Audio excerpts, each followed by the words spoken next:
Hello everyone. अगर आप UGC net TGT PGT या कोई भी एग्जाम की तैयारी कर रहे हो तो ये क्लास है। हमारी आज की जो टॉपिक है हिंदी भाषा और उसके विकास के बारे में पढ़ेंगे। हालांकि मैंने एक थ्योरी बेस्ड क्लास आपको करवाई थी, कंटेंट वाली क्लास। उसमें काफ़ी कुछ इंपॉर्टेंट चीज़ें थी और यहाँ भी आपको वन लाइनर के माध्यम से नई नई चीज़ें देखने को मिलेंगी। तो पूरी क्लास बिना स्किप किए जरूर देख लेना, सभी क्वेश्चंस को याद जरूर कर लेना, क्योंकि यहाँ से 101% आपको 1-2 क्वेश्चन आपके पेपर में देखने को ज़रूर मिलेंगे। तो चलते हैं अपनी क्लास की तरफ बिना देरी किए। अगर आप नए हो तो भई सब्सक्राइब कर लेना, चैनल को लाइक कर देना और हाइप कर देना, कमेंट कर देना। हिंदी भाषा और उसका विकास। गाँव का आकृति मूलक वर्गीकरण सबसे पहली बार किसने दिया था? गाँव का जो आकृति मूलक वर्गीकरण है, ये सबसे पहली बार किसने किया था? तो ये किया था प्रोफ़ेसर सेलेगल ने। ठीक है? सेलेगल का नाम आपको याद रखना है। नेक्स्ट क्वेश्चन हमारा, पारिवारिक वर्गीकरण में 6 बातों को आधार बनाया जाता है। ठीक है? जो पारिवारिक वर्गीकरण किया गया है भाषा का, ठीक है? भाषा की हम परिवार की वर्गीकरण की बात कर रहे हैं। तो 6 बातों को आधार बनाया जाता है। एक तो पद रचना के ऊपर वर्गीकरण किया जाता है, वाक्य रचना, ध्वनि, अर्थ, शब्द और स्थानिक समीपता। ठीक है? ये हमारे क्या हैं? 6 आधार हैं, जिनको आधार बना करके पारिवारिक वर्गीकरण होता है। भाषा की हम बात कर रहे हैं। भोलानाथ तिवारी और विल्हेम वान हमबोल्ट ने भाषा परिवारों की संख्या कितनी मानी है? तो ये मानी है 13। ठीक है? भोलानाथ तिवारी और विल्हेम वान हमबोल्ट, इन्होंने भाषा परिवारों की संख्या 13 मानी है। यूरेशिया भाषा परिवार के अंतर्गत कितने भाषा परिवार शामिल हैं और कौन-कौन से हैं? तो 10 परिवार शामिल हैं यूरेशिया भाषा परिवार के अंतर्गत, और इन 10 को मैं आपको बहुत डिटेल में पहले पढ़ा चुकी हूँ, हालाँकि इसमें मैंने नहीं दिया है कौन-कौन से हैं। अगर आपने नहीं देखी है ना तो पार्ट 1 ज़रूर देख लेना, मैं इसके बाद में आपको लिंक मिल जाएगी। प्राचीन भारतीय आर्य भाषाओं के 3 चरण कौन-कौन से हैं? तो प्राचीन भारतीय आर्य भाषाओं को 3 भागों में बाँटा गया है। प्राचीन आर्य भाषाएँ, मध्यकालीन और आधुनिक आर्य भाषाएँ। प्राचीन आर्य भाषाओं में वैदिक और लौकिक संस्कृत का नाम आता है। इनका जो समय है वो 2000 ईसा पूर्व से 500 ईसा पूर्व का है। मध्यकालीन आर्य भाषाओं में पाली, प्राकृत, अपभ्रंश और अवट्ट का नाम आता है। इनका जो समय है वो 500 ईसा पूर्व से 1000 ईसा पूर्व तक का आता है। आधुनिक आर्य भाषाओं की बात करें तो 1000 ईसवी से अब तक ये चला आ रहा है। ठीक है? ये 500 ईसा पूर्व से मध्यकालीन जो आर्य भाषाएँ 1000 ईसवी तक चलता है। ठीक है? 1000 ईसवी तक चलता है और आधुनिक आर्य भाषाओं का 1000 ईसवी से अब तक चला आ रहा है। हिंदी, बांग्ला, उड़िया, मराठी, गुजराती, पंजाबी, राजस्थानी और महाराष्ट्री, ये सारी भाषाएँ इसके अंदर शामिल हैं। डॉक्टर हरदेव बारी ने वैदिक स्वरों की संख्या कितनी मानी है? तो 14 मानी है। प्राकृत की प्रथम, द्वितीय और तृतीय अवस्था को क्या कहते हैं? तो पाली, प्राकृत और अपभ्रंश कहते हैं। ठीक है? प्राकृत को ही 3 अवस्थाओं में माना है, पाली, प्राकृत और अपभ्रंश। ठीक है? याद रखना, पुरानी प्राकृत, फिर मध्य प्राकृत और फिर नई प्राकृत इसको कहते हैं। अपभ्रंश में कितने स्वर होते हैं? तो 10 हैं। अपभ्रंश के अंदर हम बात करें तो 10 स्वर हैं, जिन्हें 2 भागों में बाँटा जाता है, ह्रस्व स्वर और दीर्घ स्वर। अगर आपको क्लास अच्छी लग रही है तो प्लीज़ लाइक ज़रूर कर देना, सब्सक्राइब कर लेना चैनल को, ठीक है? और हिंदी साहित्य का भी फ्री कोर्स, बिल्कुल फ्री कोर्स और बहुत ही अच्छी तरीके से आपको वन लाइनर और कंटेंट बेस्ड क्वेश्चन है जो करवाए जा रहे हैं। शाम को डेली हमारी क्लास आती है 5:30 बजे। जो बच्चे नए हैं ज़रूर चैनल को सब्सक्राइब कर लीजिए, बहुत कुछ आपको यहाँ पर फ्री में मिलने वाला है। अपभ्रंश का पहला प्रबंध काव्य कौन-सा है? तो ये भविष्यत काल, जो कि धनपाल जी का है। अपभ्रंश साहित्य का पहला संपादक किसे माना जाता है? तो डॉक्टर रिचर्ड पेसेल को माना जाता है। अपभ्रंश का सबसे बड़ा वैयाकरण किसको माना जाता है? तो ये हेमचंद्र को माना जाता है। साहित्यिक अपभ्रंश को आचार्य रामचंद्र शुक्ल ने क्या नाम दिया था? तो इन्होंने दिया था पुरानी हिंदी नाम, ठीक है? साहित्यिक अपभ्रंश को आचार्य शुक्ल ने पुरानी हिंदी का नाम दिया था। अवट्ट भाषा को अपभ्रंश और पुरानी हिंदी के बीच की कड़ी किसने माना है? तो ये सुनीत कुमार चटर्जी ने माना है। परवर्ती अपभ्रंश को चंद्रधर शर्मा गुलेरी ने क्या नाम दिया है? तो ये पुरानी हिंदी का नाम दिया है, ठीक है? परवर्ती अपभ्रंश, परवर्ती किसको बोलते हैं? परवर्ती और पूर्ववर्ती होता है, ठीक है? परवर्ती और पूर्ववर्ती यानी कि बाद वाली जो अभट्ट, अभट्ट जिसे हम कहेंगे अपभ्रंश के बाद वाली को, उसको पुरानी हिंदी का नाम दिया है। सर्वप्रथम 1880 ईस्वी में आधुनिक आर्य भाषाओं का वर्गीकरण किसने किया था? तो ये डॉक्टर हार्ले ने किया था। हिंदी की प्रमुख बोलियों का उच्चारणगत वर्गीकरण एक बार देख लेते हैं। तो ये यहाँ से भी प्रश्न बहुत पूछे जाते हैं। ओकार बहुला में कौन-कौन सी भाषाएँ आती हैं? तो ब्रज भाषा, बुंदेली, कन्नौजी, मारवाड़ी, कुमाऊनी, गढ़वाली और मालवी, ठीक है? ये ओकार बहुला में आती हैं। आकार बहुला में कौरवी और दक्खनी का नाम प्रमुख है। इकार बहुला में भोजपुरी आता है, ठीक है? और भोजपुरी आता है। उदासीन आकार बहुला में अवधी और बघेली का नाम आता है।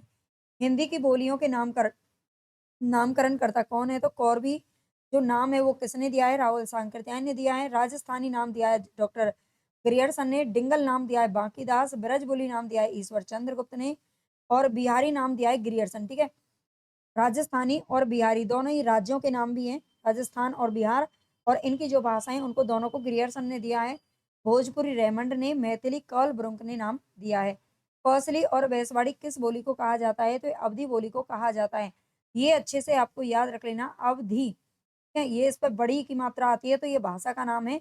और ये जो होती है ना अवधि, अवधि जिस पर छोटी की मात्रा आती है ये अवधि, इसको बोलते हैं एक समय को, ठीक है?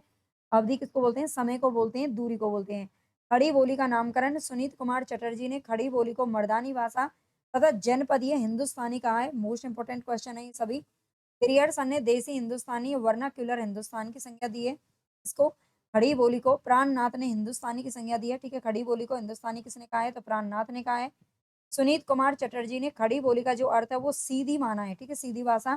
कामता प्रसाद गुरु इसे कर्कश भाषा मानते हैं। खड़ी बोली को गिल क्राइस्ट ने गवारू भाषा कहा है। और किशोरी दास वाजपेयी ने खड़ी पाई से संबंधित इसको माना है। इस बोली को पांचाली भी कहते हैं, तो ये कन्नौजी को पांचाली कहा जाता है, पांचाली भाषा।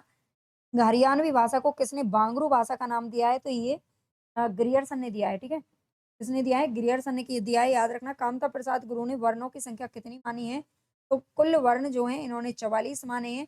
कामता प्रसाद गुरु ने, इन्होंने 11 स्वर और 33 व्यंजन माने हैं। याद रखना। डॉक्टर वासुदेव नंदन प्रसाद ने हिंदी भाषा में कितने वर्ण माने हैं? तो 52 वर्ण माने हैं टोटल, और 11 स्वर इसमें माने गए हैं, ठीक है? 11 स्वर हैं, याद रखिएगा। आगे खड़ी बोली हिंदी का प्रथम व्याकरण कब और किसके द्वारा लिखा गया था? व्याकरण, ठीक है? कब और किसके द्वारा लिखा गया? तो ये 1715 ईस्वी में जेसुआ केटलर के द्वारा लिखा गया था। आगे हिंदुस्तानी ग्रामर के नाम से इन्होंने लिखा था, ये भी याद रखना। अंग्रेजी ढंग में लिखा गया हिंदी का पहला व्याकरण ग्रंथ कौन सा है? तो ये हिंदुस्तानी ग्रामर। ये जॉन गिलक्राइस्ट के द्वारा लिखा गया है, ठीक है? जॉन गिलक्राइस्ट के द्वारा लिखा गया है। खड़ी बोली हिंदी का प्रथम जो व्याकरण है वो जेसुआ केटलर ने लिखा था। इनका एक बार याद रख रहे हैं। हिंदुस्तानी जो ग्रामर है ये जॉन गिलक्राइस्ट का है। आगे हिंदी व्याकरण का पाणिनि किसको कहा जाता है? तो ये कामता प्रसाद गुरु को कहा जाता है। अगर आप इससे पहले वाला एक और पार्ट जो करवाया था उसको भी अगर आप देख लेंगे ना, तो आपका कोई भी क्वेश्चन यहाँ से गलत नहीं होगा। और इसके बाद में और भी क्लासेस हम करवा देंगे।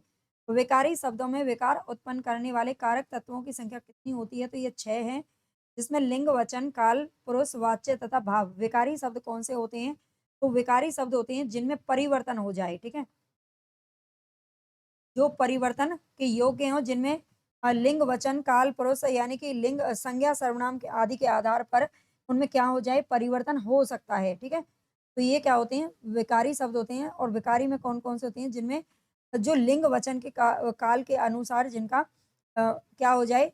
परिवर्तन हो जाए जिनमें, है ना? जैसे कि जा रहा है, जा रही है, परिवर्तन हो गया ना, वचन बदला तो क्या बदल गया?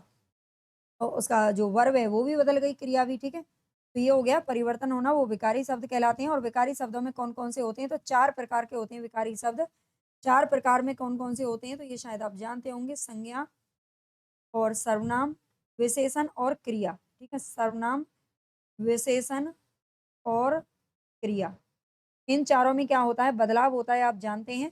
आगे है राजभाषा हिंदी। राजभाषा हिंदी के बारे में थोड़ा देख लेते हैं। राष्ट्रपति का आदेश 1955 ईस्वी में ये आदेश जारी किया गया था। राजभाषा आयोग 1955 में ये बीजी खैर यानी कि बाला साहब गंगाधर खैर की अध्यक्षता में बनाया गया आयोग की इस आयोग की स्थापना की गई।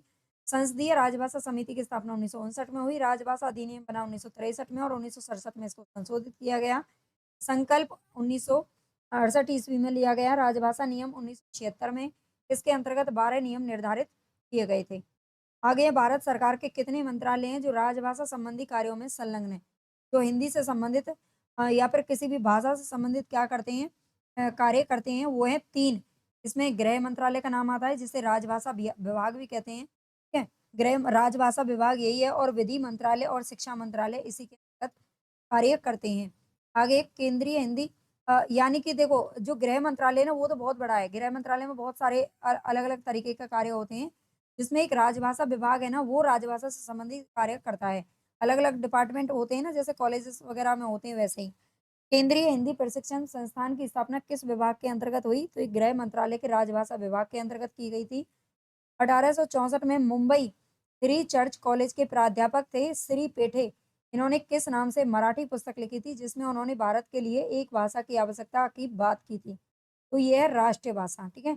1864 में मुंबई श्री चर्च कॉलेज के प्राध्यापक थे श्री पेठे और उन्होंने एक पुस्तक लिखी थी मराठी में जिसमें उन्होंने भारत के लिए एक भाषा की आवश्यकता की बात की थी कि पूरे भारत के लिए एक ही भाषा जरूरी है, होनी चाहिए, ये राष्ट्रीय भाषा की बात की थी। 1936 ईस्वी में किसने काठियावाड़ काठियावाड़ राष्ट्रीय भाषा प्रचार समिति नामक संस्था स्थापित की? तो ये की थी सरदार वल्लभ भाई पटेल ने। सरदार वल्लभ भाई पटेल गुजरात के ही रहने वाले थे। महत्वपूर्ण कथन और देख लेते हैं राजभाषा के संबंध में। हिंदी अखिल भारत की जातीय भाषा या राष्ट्रीय भाषा बनने के योग्य है, ये किसने कहा है? तो केशव चंद्र सेन ने ये परिभाषा दी है, याद रखिएगा अच्छे से। हिंदुस्तान की सभी जीवित और प्रचलित भाषाओं में मुझे हिंदी ही राष्ट्रीय भाषा बनने के लिए सबसे अधिक योग्य जान पड़ती है, ये कहा है सर टी विजय राघवाचार्य ने। भारत के सभी स्कूलों में हिंदी की शिक्षा अनिवार्य होनी चाहिए, ये कहा है एनी बेसेंट ने। हिंदी समस्त आर्यावर्त की भाषा है, यद्यपि मैं बंगाली हूँ, तथापि इस वृद्धावस्था में मेरे लिए वह गौरव का दिन होगा जिस दिन मैं सारे भारतवासियों के साथ हिंदी में वार्तालाप कर सकूं। ठीक, वार्तालाप कर सकूं, तो ये न्यायमूर्ति शारदा चरण मित्र ने कहा था। ठीक है, न्यायमूर्ति किसको बोलते हैं? जज को बोलते हैं। राष्ट्र के संगठन के लिए आज ऐसी भाषा की आवश्यकता है जिसे सब जगह पर समझा जा सके, है ना, पूरे भारत में समझा जा सके, ये कहा था बाल गंगाधर तिलक जी ने। भारत को एक सूत्र में बांधने के लिए हिंदी को ही राष्ट्रीय भाषा होना चाहिए, जवाहरलाल नेहरू का कथन था। हिंदी को ऊंची से ऊंची शिक्षा का माध्यम होना चाहिए, डॉक्टर भीमराव अंबेडकर ने कहा था।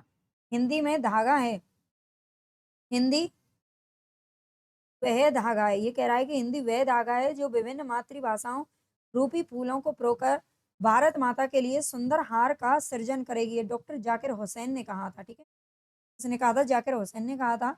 हिंदी किसी भी भाषा का अहित नहीं करती है ना, बुरा नहीं करती, अपितु वह तो सभी आधुनिक भारतीय भाषाओं के विकास एवं समृद्धि में सहयोग देकर समन्वय का मार्ग खोलती है, ये ज्ञानी जैल सिंह ने कहा था। ठीक है, हिंदी का स्वभाव प्रेम और सहिष्णुता से के ओतप्रोत है और यही उसकी विशेषता है, ये भी ज्ञान जैल सिंह का कथन है। हिंदी को जानना हमारा राष्ट्रीय धर्म है, ये डॉक्टर शंकर दयाल शर्मा जी ने कहा था। हिंदी की संवैधानिक स्थिति को देखते हैं। 14 सितंबर 1949 को भारतीय संविधान में हिंदी को राजभाषा का दर्जा दिया गया था और भाग 17 में, ठीक है, भाग 17 में इसको रखा गया है, ये ध्यान रख लेना। भाग 17 में राजभाषा से संबंधित है भाग 17 और इसमें 4 अध्याय हैं। ठीक है, कितने हैं इसमें? 4 अध्याय हैं, यानी कि और जो अनुच्छेद 343 से लेकर के 351 के अंतर्गत समाहित है। यह मुंशी अयंगर फॉर्मूला के नाम से विख्यात है, ये भी थोड़ा सा याद रखना। संविधान की 8वीं अनुसूची में हिंदी सहित 14 भारतीय भाषाएं थी। 8 भाषाओं को बाद में संविधान में संशोधन करके जोड़ा गया था। ठीक है, पहले 14 भाषाएं थी, जब मूल संविधान हमारा बना था 1950 में, तो आज 14 भाषाओं को उसमें रखा गया था, लेकिन बाद में 8 भाषाएं और जोड़ी गई। कब कब कौन कौन सी जोड़ी गई? तो 21वां संशोधन हुआ 1967 में, इसके अंतर्गत सिंधी को जोड़ा गया था। ठीक है, और संविधान का फिर 71वां संशोधन हुआ 1992 में, इसके द्वारा 3 भाषाओं को जोड़ा गया, नेपाली, मणिपुरी और कोंकणी। ठीक है, इसे नमक के द्वारा भी याद रखा जाता है। 92वां संशोधन हुआ था 2003 ईस्वी में और इसके द्वारा मैथिली, डोगरी, बोडो और संथाली 4 भाषाओं को जोड़ा गया था। लिपि के बारे में देखते हैं, तो भारत में प्राचीन समय में 3 लिपियां प्रसिद्ध थी। या भारत में प्राचीन समय की अगर बात करें तो 3 लिपियां प्रसिद्ध थी, सिंधु घाटी लिपि, खरोष्टी लिपि और ब्राह्मी लिपि। ठीक है, 3 लिपियां थी। कनिंघम के अनुसार आर्यों ने किसी प्राचीन चित्रलिपि के आधार पर ब्राह्मी लिपि बनाई है। कनिंघम की बात हो रहा है। ठीक है, कनिंघम के अनुसार खरोष्टी लिपि की उत्पत्ति किस लिपि से मानी जाती है? तो अरमाइक लिपि से मानी जाती है। ये वो लिपि है जिसे बाएं से दाईं तरफ लिखा जाता है। ठीक है, दाएं से बाईं तरफ लिखा जाता है, यानी कि उल्टा इस तरीके से लिखा जाता है और ऐसे ही उर्दू को लिखा जाता है। उर्दू और जो खरोष्टी लिपि है ये दोनों दाएं से बाईं तरफ लिखी जाती हैं। सिद्ध मात्रिक लिपि को डॉक्टर वूलर ने न्यून कोणीय लिपि नाम दिया है। यही लिपि कालांतर में कुटिल लिपि के नाम से जानी गई थी, ठीक है? ठीक है? सिद्ध मात्रिक जो लिपि है, उसको डॉक्टर व्हीलर ने एक न्यून कोणीय लिपि का नाम दिया था। देवनागरी लिपि को मानकीकरण का पहला प्रयास बाल गंगाधर तिलक ने किया। उन्होंने अपने पत्र केसरी के लिए फ़ॉन्ट तैयार किया, जिसे तिलक फ़ॉन्ट के रूप में प्रसिद्धि मिली थी। संस्थागत प्रयासों में सबसे पहला जो प्रयास है, ये 1935 में हिंदी साहित्य सम्मेलन की ओर से हुआ। इस वर्ष महात्मा गांधी के सभापतित्व में नागरी लिपि सुधार समिति बनाई गई थी और इसके संयोजक थे काका कालेलकर, इसलिए इसे काका कालेलकर समिति के नाम से भी जाना जाता है। देवनागरी के मानकीकरण के संबंध में सबसे बड़ा और पहला सरकारी प्रयास 1947 में उत्तर प्रदेश सरकार के द्वारा आचार्य नरेंद्र देव की अध्यक्षता में एक समिति का गठन किया गया था। ठीक है, ये नरेंद्र देव वाला बहुत बार पूछा जाता है। तो यहाँ पर अब हमारा ये क्वेश्चन खत्म हुआ। अगर आपको क्लास अच्छी लगी है तो लाइक, सब्सक्राइब, शेयर करना बिल्कुल मत भूलना।